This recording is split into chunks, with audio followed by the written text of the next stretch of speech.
बिस्मिल्लाहिर्रहमानिर्रहीम। अस्सलाम वालेकुम। नूर मुकद्दम केस में अब तक की सबसे बड़ी पेशरफ्त अमरीकी हुकूमत की इस केस में बाकायदा एंट्री हो गई और मरकज़ी मुलज़िम ज़ाहिर जाफ़र से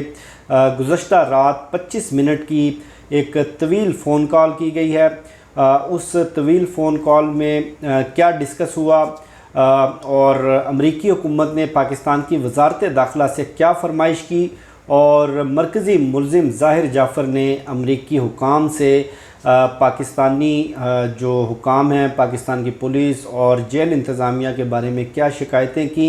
और क्या मुतालबात उनके सामने रखे, इस पर बात करेंगे। और इसके साथ साथ पहली मरतबा इस्लामाबाद हाई कोर्ट का बाज़ाब्ता तहरीरी ऑर्डर इस केस के हवाले से आ गया है। नूर मुकद्दम के वालिद शौकत मुकद्दम ने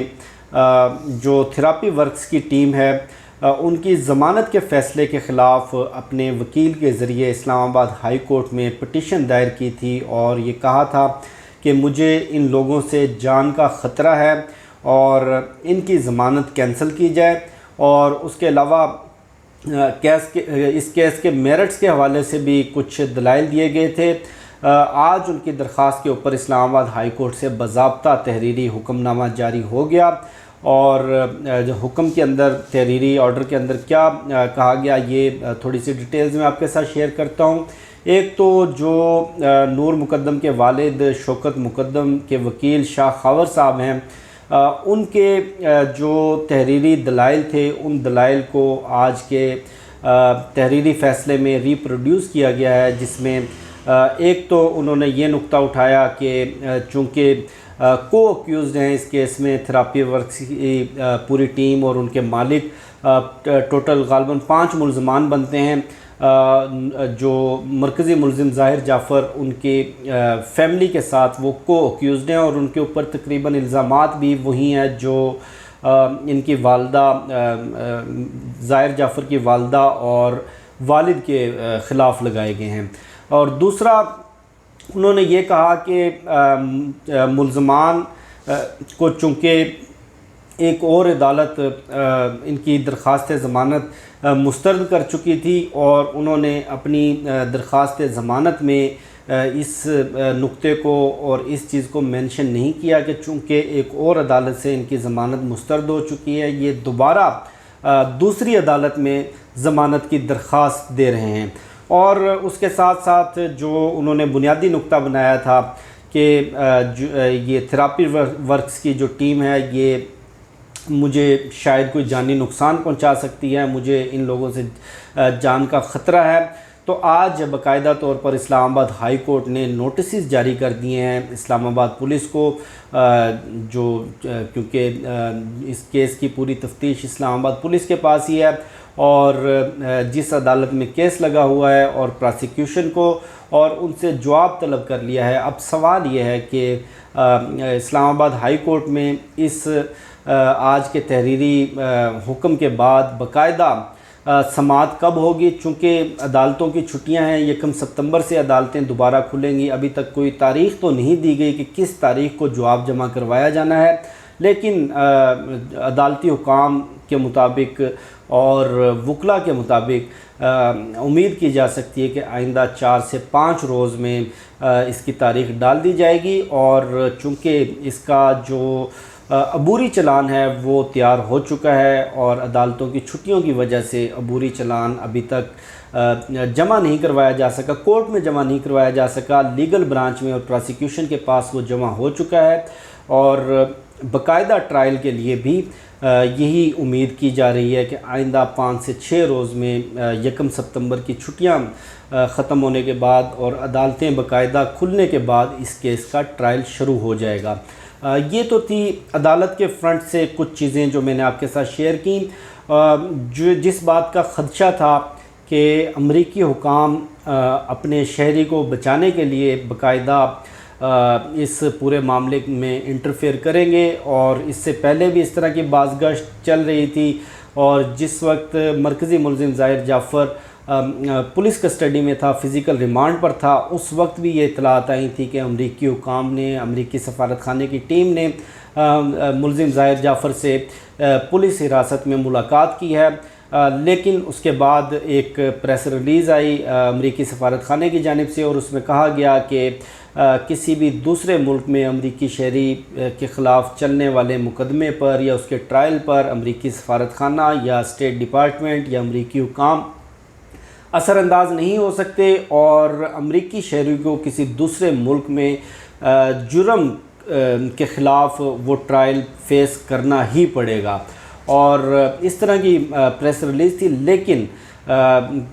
سوموار اور منگل کی درمیانی شب ایک ٹیلی فون کال کی گئی ہے، ٹیلی فونک رابطہ ہوا ہے مرکزی ملزم ظاہر جعفر کا امریکی حکام سے، اور اس طویل ٹیلی فونک کال میں کیا باتیں ہوئیں اور کیا شکایتیں لگائی گئیں، کیا مطالبات کیے گئے۔ ایک تو اس ٹیلی فونک رابطے کی جو باقاعدہ درخواست ہے وہ امریکی حکام کی جانب سے دی گئی، امریکی اسٹیٹ ڈپارٹمنٹ کی جانب سے پاکستان کی وزارت داخلہ کو دی گئی۔ پاکستان کی وزارت داخلہ نے اپروول کے بعد جیل حکام کو حکم دیا کہ آپ مرکزی ملزم ظاہر جعفر کا ٹیلی فونک رابطہ ممکن بنائیں، اور اس کے بعد جیل حکام کے دفتر میں مرکزی ملزم ظاہر جعفر کو لایا گیا، اور وہاں پر ان کے وکلاء کی ٹیم بھی موجود تھی، یعنی کہ ظاہر جعفر کی اور امریکی سفارت خانے کے جو لیگل پینل کے وکلاء ہیں وہ بھی، ان کے نمائندے بھی وہاں پر موجود تھے، جیل حکام بھی وہاں پر موجود تھے، اور 25 منٹ کی طویل ایک جو ٹیلی فونک رابطہ ہے وہ مرکزی ملزم ظاہر جعفر اور امریکی حکام کے درمیان ہوا۔ اب بہت ساری چیزیں تو شاید اس طرح سے بتانا میرے لیے بھی ممکن نہ ہو، کیونکہ دو طرفہ ٹیلی فونک رابطے میں کیا بات چیت ہوئی اس کا سکرپٹ بتانا تو کسی صورت ممکن نہیں، لیکن ذرائع کے مطابق جو ہمیں خبریں ملی ہیں